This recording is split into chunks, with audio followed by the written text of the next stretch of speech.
Mm.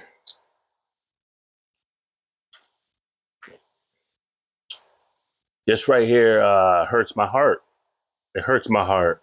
It does. I'm not going to drag this out. The hardest thing I ever had to do in life was to mourn somebody who's still alive.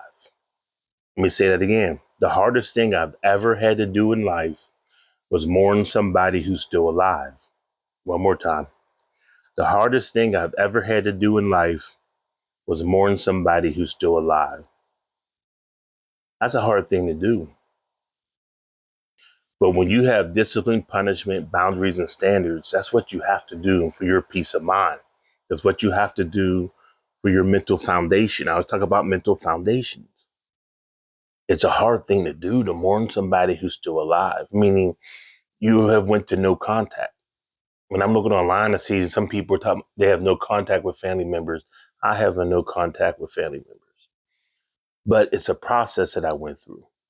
Okay. It's something, it goes through a course I have called the joint decision. The joint decision is when your brain and your mind is joining together to make a decision. And once it's made that decision, you can't come back from that because you have set up your discipline, punishment, boundaries, and standards. And the punishment is no contact. So what you do is your mind, it's a process where you slowly is like, I don't deal with this person anymore. They're gone to me. Your brain's not going to like it because your brain always wants comfort. Always, at all times, your brain is always looking for comfort. In the medical field, they call it homeostasis, where the brain is always trying to fix the body. If it's cold, it's shivering. If it's hot, it's sweating. Homeostasis. That's what the brain is constantly trying to do. The mind is constantly receiving information. That's why it's an open hand, like a catcher's mitt. And it's like, you have to move on from this. And there's really nothing you can do about it once you made that decision. Once you use the joint decision to make a decision, it's a wrap. It's a wrap because the brain is analytical.